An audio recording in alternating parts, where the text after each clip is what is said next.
Jornal da Mira.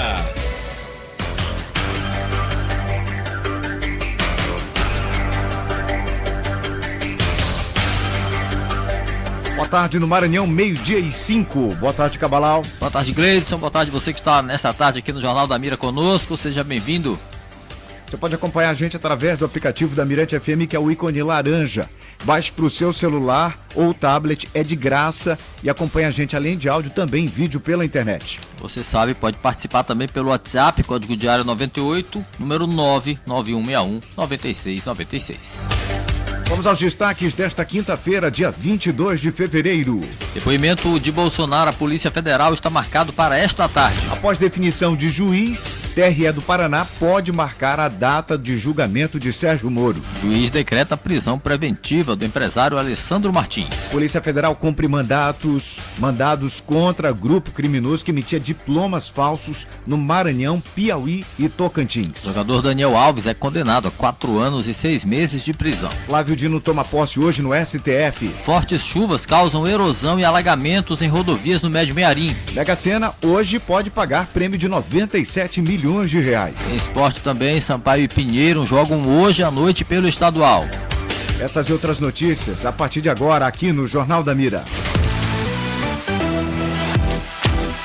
O buffet já está montado aí para o seu almoço lá no Mercado de Minas, Ponta da Areia e Coama, com o melhor da culinária mineira e maranhense. Tem no self-service, se você preferir também tem os pratos executivos a R$19,90, inclusive também com escolha no cardápio. Pratos executivos a R$19,90 no Mercado de Minas. E hoje, quinta-feira, tem o rodízio de caldos. São mais de 15 opções de caldos para você se deliciar. E não é caldo requentado não, tá, gente? Ficar no congelador, é tudo feito no dia, quentinho. Delícia. Para acompanhar ainda tem cheiro verde, limão, pimenta, torresmo. Fica a sugestão aí do caldo de costela. Um espetáculo. Caldo de macaxeira. Se quiser você pode até misturar os caldos, tá? Uma combinação boa aí, ó. Caldo de macaxeira com caldo de costela. Tem caldo de ovos, caldo de camarão, caldo de peixe, caldo de carne. Mais de 15 opções de caldos. Rodízio de caldos hoje no Mercado de Minas, Ponta da Areia e Coama. Tem o Empório também na Ceasa. Siga no Instagram, @mercado.dminas. O D mudo. Fique por dentro de tudo. Jornal da Mira. Está marcado para a tarde de hoje o depoimento do ex-presidente Jair Bolsonaro à Polícia Federal em Brasília sobre a tentativa de golpe de Estado. Também foram intimados para depor outros 13 investigados, incluindo os generais Augusto Heleno, Braga Neto e Paulo Sérgio Nogueira, além do almirante Almir Garnier. O ex-ministro da Justiça Anderson Torres e o presidente do PL, Valdemar Costa Neto, também foram chamados para prestar esclarecimentos. Para evitar a combinação de versões, os depoimentos foram marcados para ocorrer de forma simultânea, a partir das 2:30 da tarde. 11 deles serão realizados em Brasília e 3 no Rio de Janeiro. Todos os intimados foram alvos da Operação Tempus Veritatis, deflagrada há 2 semanas por determinação do ministro Alexandre de Moraes do Supremo Tribunal Federal. De acordo com as investigações, Bolsonaro e aliados se organizaram para tentar dar um golpe e impedir a posse do presidente Lula. Parte da investigação envolve a reunião ministerial de 5 de julho de 2022, quando Bolsonaro diz a ministros que eles não poderiam esperar o resultado da eleição para agir. A defesa de Bolsonaro tentou adiar ou até suspender o depoimento, mas o ministro do STF, Alexandre de Moraes, negou todos os pedidos. Ontem, em uma entrevista à rádio CBN Recife, Bolsonaro voltou a negar que tenha articulado o golpe e evitou confirmar se vai comparecer ao depoimento, mesmo que seja para ficar em silêncio. Conversa de Política, com Malu Gaspar.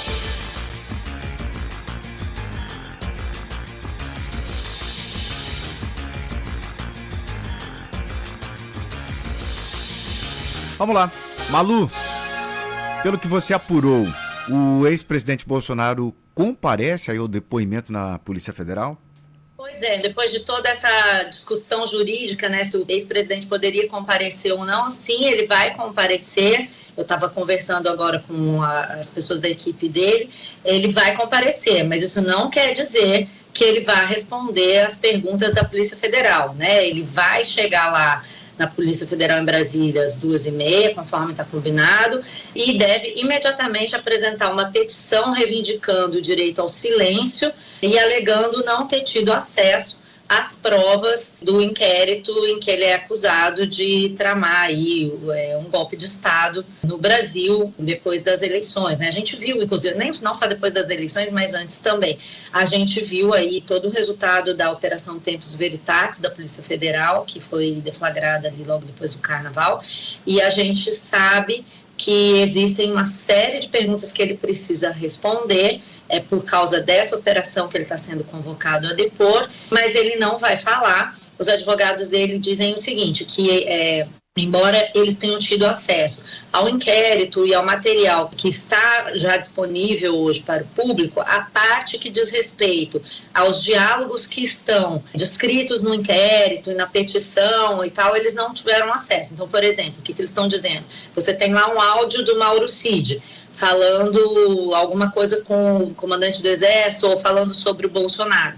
Eles querem ter acesso à íntegra daquele áudio para poder saber se o contexto em que ocorreu é o mesmo contexto que a Polícia Federal afirma. Enfim, isso é típico de defesa, né? Existe mesmo essa discussão a respeito do sigilo dos dados. Todos os outros réus nessa operação estão fazendo o mesmo tipo de requisição, acesso a esse material, mas nem todos vão nessa mesma linha de chegar lá e reivindicar o direito ao silêncio. Eu também apurei que outros réus vão responder às perguntas. Então, por exemplo, Marcelo Câmara, que era um coronel que era assessor do gabinete do Palácio do Planalto, o gabinete do Jair Bolsonaro no Palácio do Planalto, está sendo acusado, inclusive, de ser um dos agentes da chamada ABIN paralela. Ele vai depor e vai responder as perguntas. O Tércio Arnaud, que é um outro assessor do Bolsonaro, que é acusado de compor o gabinete do ódio, ele também vai depor e vai responder as perguntas. Então, alguns réus estão alegando não terem tido acesso a esse material sigiloso, a parte sigilosa do inquérito, e aí eles falam, não é assim que é o sigiloso, todo sigiloso, é o sigiloso que está incluído no inquérito. A gente tem que saber do que a gente tem que se defender. E todos estão reclamando disso, mas uns vão depor, outros não. Então, isso quer dizer que o Bolsonaro, chegando lá, apresentando essa petição e dizendo que vai reivindicar o direito ao silêncio, muito provavelmente vai ser um não depoimento, né? Vai ser uma coisa rápida. Ele vai chegar lá, vai apresentar esse documento, vai dizer que não vai falar e vai sair da Polícia Federal, não vai ficar lá horas como deve ser o caso de outros, né? Malu, a forma como o ex-presidente e os demais depoentes de hoje vão se comportar agora à tarde pode ser importante em relação à manifestação que está sendo convocada aí para o fim de semana, né?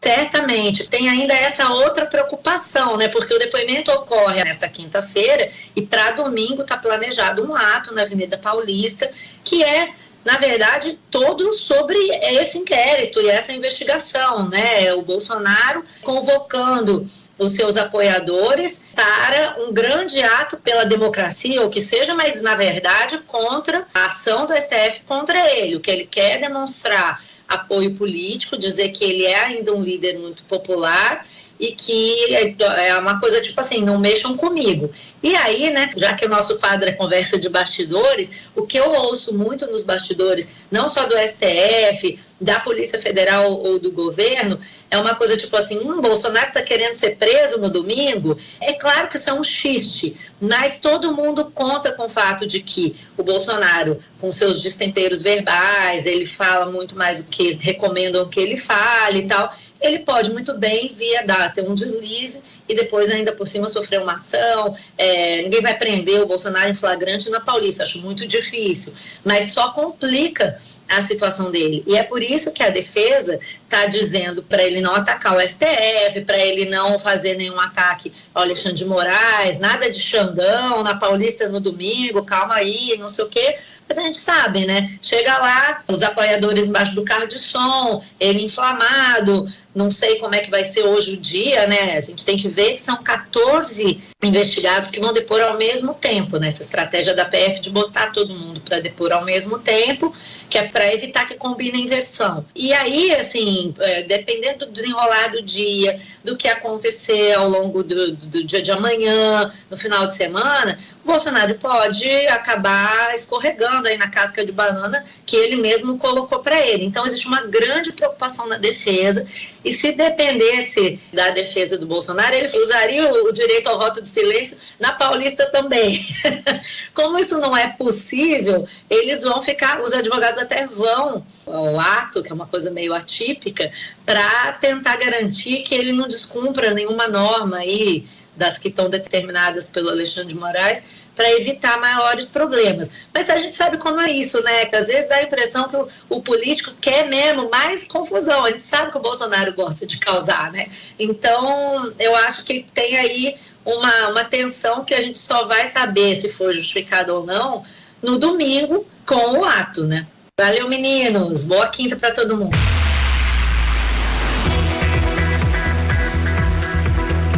Bom, vamos lá. Hora da participação da Carla aqui.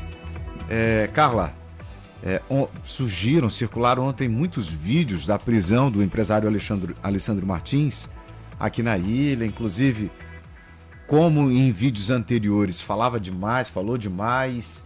Como está a situação do empresário aqui? Porque, inclusive, os desembargadores do Tribunal de Justiça do Maranhão reclamavam muito da morosidade do Ministério Público e também dar seguimento ao processo contra ele. Boa tarde, Carla. Como é que está a situação do empresário? Boa tarde, Gleidson. Boa tarde, Cabalau. Boa tarde, ouvinte do Jornal da Mira. A situação é que ele está preso preventivamente. Ontem, quando ele saiu do apartamento dele, ele não estava preso. Ele tinha sido detido para assinar um TCO, né, que é aquele termo circunstanciado, que ele ia se comprometer em comparecer perante o juiz, porque ele desacatou os policiais que foram lá fazer a busca e apreensão, cumpriu o mandado de busca e apreensão. Só que quando chegou lá pela delegacia, os delegados olharam os vídeos que os policiais fizeram e a reação do Alessandro Martins no momento da busca e apreensão, e eles viram que extrapolou todos os limites, foi muito agressivo, xingou demais os policiais, dificultou que a busca e apreensão fosse feita, e no fim de tudo eles decidiram dar o flagrante nele, e por isso que ele foi preso. Então ele está no sistema, está sob custódia. Então, por desacato? Por desacato. Não só por desacato, mas ele dificultou mesmo que o mandado de busca e apreensão fosse executado, ou seja, ele não estava querendo deixar uma decisão judicial ser executada. E por isso, quando foi pedida a prisão preventiva dele, o juiz, que já tinha negado antes a prisão preventiva, voltou da sua decisão, né, revogou a própria decisão e decidiu aceitar. É o juiz Rogério Pellegrini, ele, que é da Central de Custódia, ele decidiu dar a prisão preventiva contra o Alessandro Martins, que deve passar ainda hoje por audiência de custódia, para saber se permanece preso ou não. E aí, falando sobre o Tribunal de Justiça, isso foi ontem, na sessão lá no tribunal, e que alguns desembargadores fizeram uma reclamação expressa, assim, para que todos quisessem ouvir, que o Ministério Público estava sendo moroso demais em relação a um pedido de investigação, de abertura de inquérito, para investigar as postagens nas redes sociais do Alessandro Martins, né? O primeiro a se manifestar foi o Gervásio Santos, e que ele foi o que disse que achava muito estranho tal morosidade, porque o pedido foi feito pelo Tribunal de Justiça em janeiro, e já estava em fevereiro, e ainda não tinha um promotor do caso. Então, o Ministério Público se manifestou na noite de ontem, dizendo que recebeu a solicitação do Tribunal de Justiça em relação ao presidente do tribunal, que é o desembargador Paulo Welten, e que foi encaminhado para o setor. Primeiro foi assim, o pedido do Paulo Welten foi para a Procuradoria. Então, não era para ir para a Procuradoria, era ir para uma promotoria especializada. Foi. Chegando lá, chegou no primeiro promotor, esse promotor disse que se dava como impedido. O segundo promotor disse que se dava como impedido por questões pessoais, os 3. E no terceiro, a mesma coisa. Aí, segundo o Tribunal de Justiça, a representação, então, foi para... Deixa só eu confirmar aqui qual é a promotoria. Acho que é a nona promotoria. Nona promotoria de justiça. E que até agora o promotor não se deu como impedido e que o processo legal vai acontecer. Está dentro do prazo, isso, está tudo dentro do prazo. Agora chama a atenção o seguinte... O que os desembargadores estavam reclamando aí do Ministério Público? É porque a reclamação, a representação, ela se deu principalmente depois que o Alessandro Martins publicou uma foto do Paulo Welten com o desembargador Cleones Cunha e botou assim, procurados vivos ou mortos, de preferência mortos. Então, soa como ameaça, fora que existiu a suposta tentativa do Alessandro Martins de ir até o gabinete da desembargadora Oriana Gomes, que foi uma dos desembargadores que se manifestou ontem, ela dizendo que não estava tendo paz, que ela estava assustada realmente com a situação, pediu que a Comissão de Justiça do Tribunal de Justiça fosse mais incisivo. O desembargador Sebastião Bonfim disse que o que tinha para ser feito já tinha sido feito, porque ele tanto mandou expediente para a Polícia Civil, quanto mandou expediente para o Ministério Público. E vale lembrar que a situação do Alessandro Martins de agora não diz respeito à situação que ele criou em relação aos desembargadores do Tribunal de Justiça. É contra uma outra pessoa, é contra o empresário, que ele invadiu o apartamento, houve agressão. Então, essas aí que são as causas do que o Alessandro Martins está no momento. Então vamos aguardar. Os desembargadores, o Alessandro Martins tem usado as redes sociais, inclusive utilizando cards fakes do Imirante, do portal Metrópolis, até do Léo Dias ele já usou para dar um tom, né, de verdadeira às acusações que ele vem fazendo, não somente aos desembargadores. Tá, a gente que tem acompanhado, tem visto vídeos que circulam nas redes sociais, ele com uma metralhadora, disparando para todos os lados, falando de muita gente importante. O que diz ele? O que diz as pessoas próximas dele? Qual é essa necessidade de chamar tanta atenção assim? A irmã dele publicou um vídeo nas redes sociais dizendo que psicologicamente ele não está bem. Não deu mais explicações, mas pelo teor, como ele anda se comportando, me parece realmente não tá tão bem da sua saúde mental. Não sei, ele tem atacado o prefeito Eduardo Braide, se lançou como candidato a prefeito, botou fakes dizendo que tem nomes da política já apoiando ele. No começo fica parecendo meio jocoso, né? No início parecia bem jocoso, de eu vou plantar isso aqui, mostra ele plantando, botando grama, essa coisa toda. Só que aí parece que foi piorando, ainda tem esses casos com os desembargadores, enfim, acho que ele precisa de um acompanhamento psicológico ou psiquiátrico mais de perto. E acho também que teve muita repercussão, né? Quando começa a ter repercussão, aí muito oba-oba. Como eu falei, começou a ser jocoso, todo mundo sorrindo nas redes sociais, alguns colegas aí de imprensa, outros que são de blog, começaram a repercutir, eu acho que ele gostou. Ô Carla, rapidão aqui pra gente encerrar. Ontem a gente já tinha anúncio de que a Justiça havia afastado um prefeito. Hoje tem mais um prefeito? Tem. Hoje foi o prefeito de Cândido Mendes. Ontem foi de São Luís Gonzaga, por motivos diferentes, tá? O de São Luís Gonzaga foi porque não realizou o concurso público, não demitiu os contratados irregularmente, como o Ministério Público havia denunciado para a Justiça havia determinado a realização de concurso público e ele acabou não fazendo, o prefeito. E sobre isso, o senador Everton Rocha até emitiu uma nota hoje sobre esse afastamento do prefeito de São Luís Gonzaga. Na nota, ele diz que vê muito, muito grave o papel do judiciário ao afastar um prefeito eleito pela maioria da população. O prefeito é o Francisco Júnior, tá? Que eles chamam de Doutor Júnior. Porque não realizou concurso público. E ele disse que espera que a normalidade seja retomada o mais rápido possível. Tudo bem que a gente pensa assim, foi só um concurso público. Não é só um concurso público, é um concurso público que deveria ter feito por decisão judicial.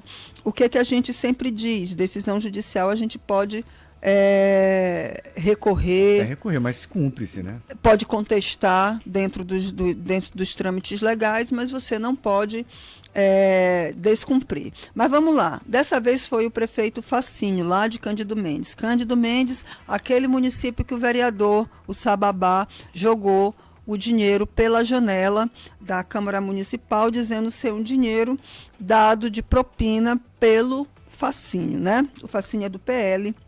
E aí o que aconteceu? Uma ação pública chegou na Justiça. Que ação pública é essa? Acusa a Prefeitura e toda a sua estrutura, o secretário municipal de obras, de administração e obras, e mais uma empresa de fraude em licitação. Por quê? Era para a construção de uma estrada vicinal para o povoado Belas Águas, e que esse processo começou em setembro de 2023. Foi concluído no fim de novembro de 2023. Só que, antes da assinatura do contrato, do processo licitatório ser concluído, a empresa já estava fazendo a obra. Né? A obra quanto? É a RD Construções. A obra de quanto? De 2,6 milhões de reais. É uma estrada vicinal de 2,6 milhões de reais. E aí entraram pedindo, nessa ação popular, pediram que o processo licitatório fosse revogado, fosse cancelado e que o prefeito fosse afastado das suas atividades como prefeito por 90 dias. A juíza concedeu, essa juíza da comarca de Buriti, e que a juíza Bruna Taide Barros, de Bacuri, melhor dizendo, comarca de Bacuri, que atende lá o Cândido Mendes. Mas é isso, foi fraude, suspeita de fraude em processo de licitação. O Ministério Público acompanhou, deu parecer pelo deferimento do pedido de liminar, e assim o Facinho, mais uma vez, pela segunda vez, é afastado. A primeira vez foi ano passado, ele foi afastado pela Câmara Municipal e conseguiu voltar pela Justiça. Dessa vez foi a própria Justiça que o afastou. Prefeito de Cândido Mendes. Cândido Mendes, Facinho, do PL. Ele tem essa confusão há muito tempo com os vereadores. Aquela história da propina, do dinheiro, vem decorrência de ele ter minoria na Câmara, já tiveram muitos atritos, já tentaram caçá-lo também, mas caçar mesmo, não era afastar. Tentaram caçar e ainda não tinham conseguido, e agora, na Justiça, aí ele é afastado. Está previsto para a Câmara dar posse hoje à tarde para a Alessandra Vieira, que é a vice-prefeita. Tá certo, Carla, obrigado. Tá bom, gente, uma boa tarde. Amanhã eu estou de volta. Tchau, tchau. O ministro Flávio Dino toma posse hoje no Supremo Tribunal Federal. Aos 55 anos, o maranhense vai assumir a vaga aberta com a aposentadoria da ministra Rosa Weber, do ano passado. Flávio Dino foi indicado ao STF em novembro pelo presidente Lula e teve o nome aprovado pelo Senado no dia 13 de dezembro, após sabatina na Comissão de Constituição e Justiça. A sessão solene de posse no STF começa às 4 da tarde, terá aí a presença de cerca de 800 pessoas, incluindo o presidente Lula. Diferentemente de outros membros do Supremo Tribunal Federal, Flávio Dino optou aí por uma missa após a sessão em vez da festa oferecida pela Associação de Magistrados. No Supremo, o novo ministro receberá 340 processos do acervo da ministra Rosa Weber. Ao longo da vida profissional, Dino exerceu cargos nos 3 poderes da República, nas esferas estadual e federal. Juiz federal por 12 anos, ele presidiu a Associação dos Juízes Federais do Brasil, integrou o Conselho de Justiça Federal e o Conselho Nacional de Justiça e foi juiz auxiliar no gabinete do ministro Nelson Jobim, no Supremo Tribunal Federal.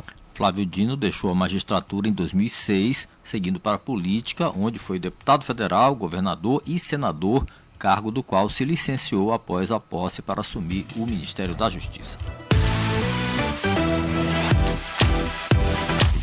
Fala, Carla. Iglesias, só para te dizer que dessas 800 pessoas aí que estão para essa posse, acho que mais da metade deve ser daqui do Maranhão. A Assembleia Legislativa está quase toda lá, os membros de partidos aliados aqui estão quase tudo lá. Todo o povo que eu liguei todinho hoje de manhã, apurando algumas situações. Eu estou em Brasília para a posse do Flávio Dino. É uma galera. Ontem ele teve bem umas 4 festas que ele teve que ir, que foi oferecido. Não foi só pela Ana Paula, não, que está assumindo no Senado. Foram várias festas que o Flávio Dino compareceu aí para ser homenageado, né? Tá bom. Valeu, Carla. Daqui a pouquinho tem o Ismael com as informações policiais. Já, já. Fique por dentro de tudo. Jornal da Mira. O Diário Oficial da União publicou hoje a nomeação de José Rodrigo Sade para a vaga de juiz no Tribunal Regional Eleitoral do Paraná. Agora, o tribunal já pode marcar a data de julgamento do senador Sérgio Moro, que enfrenta um processo de cassação. O TRE aguardava apenas a formalização da nomeação para decidir a data da análise do processo, já que o julgamento não pode ser feito com o plenário incompleto. A posse do juiz, no entanto, ainda não tem data definida e o julgamento só pode ocorrer depois disso. A ação contra o ex-juiz Sérgio Moro foi ajuizada pelo PL-PT no ano passado. Os partidos acusam Moro de abuso de poder econômico em sua campanha para senador em 2022. Um julgamento já estava marcado para acontecer no início desse mês, mas foi cancelado porque a corte não estava com o colegiado completo, condição imposta pelo Código Eleitoral para o julgamento que envolvam possibilidade de cassação do mandato. Agora, com a oficialização, o tribunal pode seguir com a ação. Se Moro for cassado, poderá recorrer ao Tribunal Superior Eleitoral.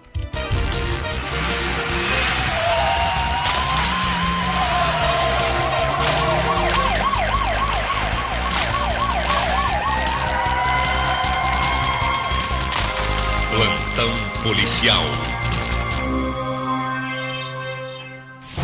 A Polícia Federal desarticula grupo criminoso que emitia diplomas de cursos superiores falsos no Maranhão e também em outros estados. Quem tem os detalhes pra gente aqui no estúdio, Ismael Araújo. Boa tarde, Ismael. Seja bem-vindo de volta, Ismael.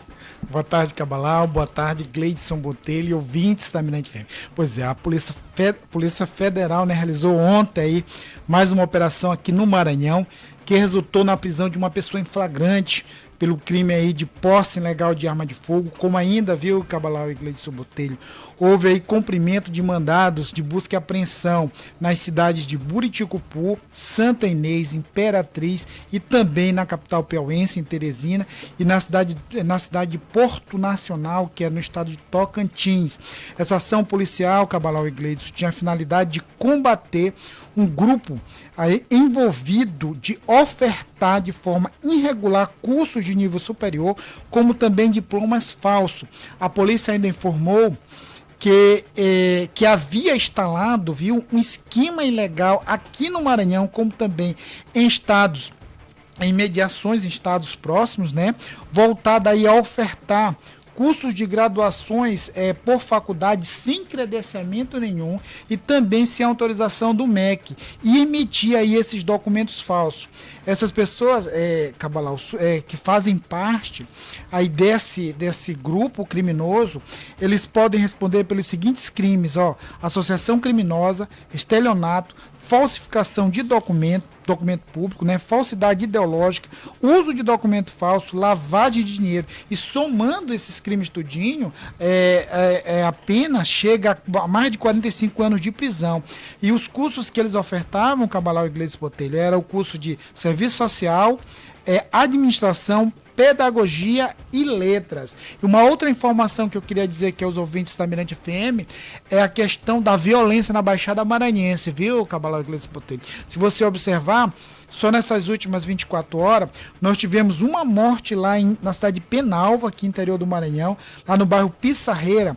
A Polícia Militar informou que a vítima lá, o André Luiz Pereira dos Santos Silva, o Ketchup, de 32 anos, ele foi morto com mais de 6 tiros, ou seja, uma verdadeira execução. Isso aconteceu em plena via pública. E nós tivemos também mais dois assassinatos na cidade de Pinheiro.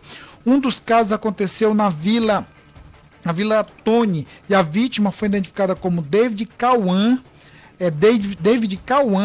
Campos, de 19 anos. Ele foi morto também a tiros, e uma pessoa que é suspeita de ter cometido esse assassinato e fugiu em um veículo Fiat Uno. E o outro homicídio já aconteceu no bairro Dona Soares, e a vítima foi o Wilton Cardoso Costa, de 27 anos. Ele também foi morto a tiros, e 2 pessoas, viu, Cabalau e Gleides Botelho, que são suspeitas de ter cometido esse assassinato. Para você observar que esses crimes aí, a gente observa todos cometidos por arma de fogo. Loucura. Violência aí. Violência. Obrigado, Mamal. Pois é, amanhã estou de volta aí com mais informações aos ouvintes da Mirante FM. Um grande abraço aí a todos. Valeu, Mamal. Olha, informação importante confirmada pelos principais jornais espanhóis. O ex-jogador Daniel Alves foi condenado a 4 anos e 6 meses de prisão por agressão sexual pelo Tribunal de Barcelona. Ele está condenado por ter estuprado uma mulher na Boate Sutton no fim de 2022. Segundo o jornal catalão La Vanguardia, com a decisão, o tribunal considera que ficou comprovado que a vítima não consentiu e que existem elementos de provas, além do testemunho da denunciante, para considerar a violação como comprovada. Outros jornais lembram que, além da sentença, os magistrados impõem ao jogador uma indenização de 150 mil euros para a vítima, valor que já foi registrado em tribunal, e que o queixoso receberá quando a sentença for definida. E a sentença não põe fim ao caso Daniel Alves. Após a decisão do Tribunal de Barcelona, a defesa do jogador ainda pode recorrer para o Superior Tribunal de Justiça da Catalunha e, posteriormente, se o veredito continuar desfavorável, para o Supremo Tribunal. A liberação provisória, até o momento, tem sido sistematicamente negada pela Justiça devido, à sua opinião, ao alto risco de fuga do jogador. Ele segue preso por lá. Fortes chuvas causam erosão e alagamentos em rodovias estaduais na região do Médio Mearim.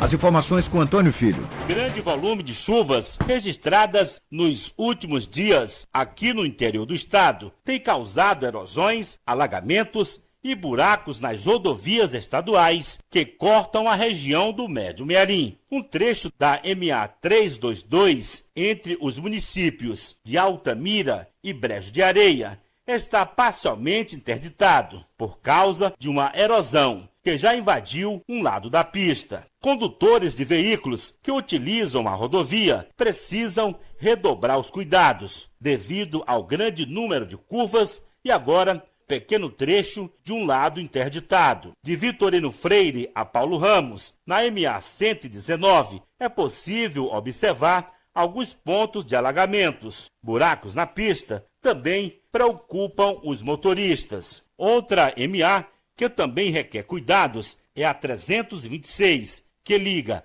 a BR-316 no povoado Alto Alegre do Acelino, em Bacabal, e passa pelos municípios de Lago Verde e Conceição do Lagoaçu. Ao todo, um trecho de 42 quilômetros, é possível observar buracos e pequenas erosões. Tentamos o contato com a Cinfra, Secretaria de Infraestrutura do Governo do Estado, mas não obtivemos resposta. De Brejo de Areia, repórter Antônio Filho. Prefeita de Pedreiras ativa e plano de contingência devido ao nível do Rio Mearim. Ribinha da FM tem os detalhes. As fortes chuvas que caem aqui na nossa região do Médio Mearim, o Rio Mearim pegou um volume muito grande de água. Inclusive, amanheceu com 5 metros e 2 centímetros. Já um sinal de alerta no município de Pedreiras. O coordenador da Defesa Civil, Raí Brito, nos informou hoje pela manhã. Com essa informação, a prefeita de Pedreiras, prefeita Vanessa Maia, reuniu todos os seus secretariados, representante do Corpo de Bombeiros e também do 19º Batalhão da Polícia Militar, para ativar o plano de contingência no município de Pedreiras, para a retirada dessas famílias que moram em área de risco. O bairro Matadouro é o primeiro bairro a ser afetado com as cheias do nosso Rio Mearim. A preocupação da prefeita é que as fortes chuvas que estão caindo na região possa vir subir mais ainda o nível do rio. Ribinha da FM, da cidade de Pedreiras, para o Jornal da Mira. O Maranhão está no Jornal da Mira. Vamos lá, vamos começar a falar aqui do esporte local. Começar aqui pelo Moto. Moto ontem que foi goleado, Dudu. Foi 4-0, não foi isso? 4-0. Boa tarde, Gleidson. Boa tarde, Cavalau. Boa tarde, ouvintes. O Moto foi goleado e digamos que foi uma tragédia anunciada. Podia ter sido mais. Podia ter sido mais, exatamente. Foi uma tragédia anunciada porque o Moto chegou, digamos, com um time remontado, remodelado para essa partida de Copa do Brasil, partida que valia muito dinheiro. Te lembra que o Moto já havia recebido mais de R$1 milhão só pela participação. Se avançasse, ganharia R$945 mil, ou seja, quase R$1 milhão, mais de R$2 milhões por 2 jogos na Copa do Brasil, que é uma das competições mais rentáveis aí do futebol brasileiro e do mundo também, mas enfrentou um novo rico do Brasil, que é o Bahia, time comprado pelo grupo europeu do Grupo City, o time com jogadores de nível mundiais como o Oscar Estupian, que fez o gol, tem o Everton Ribeiro, jogador campeão da Libertadores pelo Flamengo, um time muito forte, e o Moto pelo contrário. O Moto estreou 9 jogadores naquela partida, 12 jogadores que foram contratados recentemente, técnico novo, está nas últimas posições do Campeonato Maranhense, então digamos que foi uma tragédia anunciada, muito difícil o Moto conseguir superar uma equipe que já vem montada, uma equipe de muito investimento como a do Bahia, mas a goleada ainda com algumas pessoas que os mais críticos dizem que poderia ter sido até mais, Cabalau, que é um... Teve pênalti defendido pelo goleiro. Mérito do goleiro, mas... Exatamente, o Dejaí, goleiro que estreou. Que o Bahia jogou com freio de mão puxado. Realmente, muita chuva, gramado pesado, o Bahia jogou um pouco, digamos, com freio de mão mesmo puxado, mas enfim... E o Moto agora com esse time remodelado tem que pensar no Campeonato Maranhense. A Copa do Brasil de fato era um sonho mesmo passar para a segunda fase. O Moto fez o papel dele, agora tem que pensar no Campeonato Maranhense, porque como eu falei no início aqui da minha participação, o Moto está nas últimas posições do Campeonato Maranhense. Nesse momento o Moto ele é o 6º colocado, apenas uma posição acima da zona do rebaixamento. Então tem que ser Copa do Brasil, 4-0 Bahia, já passou, e com esse novo time pensar no Campeonato Maranhense, lembrando que o Moto entra em campo pelo estadual no próximo domingo, dia 25, às 16 horas, para jogar lá em Pinheiro, diante da equipe do Pinheiro, um time que briga por vaga no G4 da competição, diferentemente do Moto. O Pinheiro está olhando mais para a parte de cima da classificação do que para baixo, ou seja, o Moto tem que esquecer a Copa do Brasil e pensar agora no Campeonato Maranhense. 4-0 Bahia, um time extremamente difícil do Moto superar, agora é vida que segue, lembrando que o Moto ainda tem um Campeonato Brasileiro da Série D no próximo semestre para jogar, então pensar agora no futuro. O Moto vai focar no Campeonato Maranhense com esse novo time, pensando já nesse duelo do próximo domingo diante da equipe do Pinheiro. Dudu, já o MAC venceu, né? Venceu a primeira partida da Copa do Nordeste. Quando vai ser o jogo de volta? É isso, o MAC ainda não havia vencido, apesar de fazer um bom campeonato maranhense. O MAC ainda não tinha pontuado já sim, porque empatou na estreia com o ABC, ainda não havia vencido na Copa do Nordeste, em um jogo bastante tumultuado no Estádio Castelão, venceu a Juazeirense lá do interior da Bahia. Ontem inclusive foram 2 duelos, de maranhense contra baianos, o Moto contra o Bahia e o MAC contra a Juazeirense, debaixo de chuva os 2 jogos, lá no Castelão o jogo ainda foi um pouco mais picotado, muita pancadaria mesmo, jogadores com aquela virilidade além da necessidade, foi expulso do MAC, foi expulso da Juazeirense, a Juazeirense saiu na frente e o MAC virou para 2-1, conquistou a sua primeira vitória na Copa do Nordeste. Nesse momento o Maranhão está com 4 pontos na Copa do Nordeste, conseguiu dar uma reagida, está ali na 6ª posição, deu uma respirada, saiu ali das últimas posições do grupo A da competição e agora o MAC volta as suas atenções para o Campeonato Maranhense, mas pela Copa do Nordeste volta a jogar no dia 6, já do outro mês, na quarta-feira, diante da equipe do 13, no Neuzinho Santos, aqui em São Luís, mais uma partida em casa às 19 horas. E lembrando que no Campeonato Maranhense o MAC vai de vento em popa, tá liderando ali 4 pontos de diferença para o Sampaio, que é o vice-líder, tá com a vida tranquila, o MAC tem 22 pontos e volta a jogar pelo Campeonato Maranhense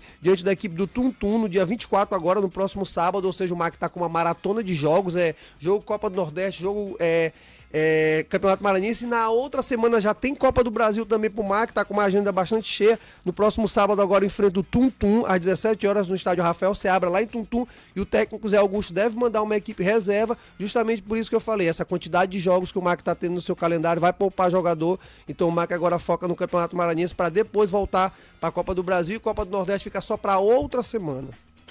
Ô Dudu, pra gente fechar aqui, hoje tem Campeonato Maranhense, hoje tem Sampaio e Pinheiro, né? Sampaio e Pinheiro, o Sampaio começando aí a 9ª rodada, Sampaio e Pinheiro abrindo a 9ª rodada do Campeonato Maranhense. O Sampaio, como eu falei agora há pouco, é vice-líder, mesmo se ganhar o Sampaio não passa o MAC, fica 1 ponto atrás do MAC ainda. O MAC tá com uma pequena gordura na liderança do campeonato. Hoje, 20h15 no estádio Castelão, aqui em São Luís, o Sampaio enfrenta a equipe do Pinheiro. O Pinheiro também, como eu adiantei agora há pouco, tá com 8 pontos, se vencer entra no G4, e o Sampaio vai tentar ganhar para encostar cada vez mais lá no Maranhão Atlético Clube. Tem a volta, agora o MAC tem a volta do Pimentinha, que não estava apto a jogar, estava no o Sampaio tem aí a volta do Pimentinha, vai tentar aí superar o Pinheiro para seguir colado no líder Maranhão. Lembrando que tanto o Maranhão quanto o Sampaio estão ali dentro da zona de classificação. O Pinheiro não, vai tentar entrar nessa zona de classificação. O jogo 20h15, Pimentinha voltando, o Pablo também voltando, o Thiago Gomes, técnico do Sampaio, vai poder escalar uma equipe, digamos, com as peças que ele tem ideal ali para o time titular, e a gente vai aguardar essa partida. Campeonato Maranhense, 9ª rodada, abrindo aí às 20h15, estádio Castelão, Sampaio, Correia e Pinheiro. Valeu, Dudu. Valeu, galera, até a próxima, tchau! Será que chegou o seu dia? Confira a loteria. O concurso 2.691 da Mega Sena pode pagar hoje um prêmio de 97 milhões de reais para os acertadores das 6 dezenas. Os 97 milhões dariam aproximadamente 426 mil reais mensais na poupança. O rendimento é isento de pagamento de imposto de renda. As apostas podem ser feitas até às 7 da noite de hoje, em qualquer lotérica do país ou pela internet, no site da Caixa Econômica Federal. É necessário fazer um cadastro, ser maior de idade, 18 anos ou mais, claro, e preencher o número do cartão de crédito. É isso aí, boa sorte para você aí, Mega Sena acumulada. Gente, não vai dar tempo aqui de...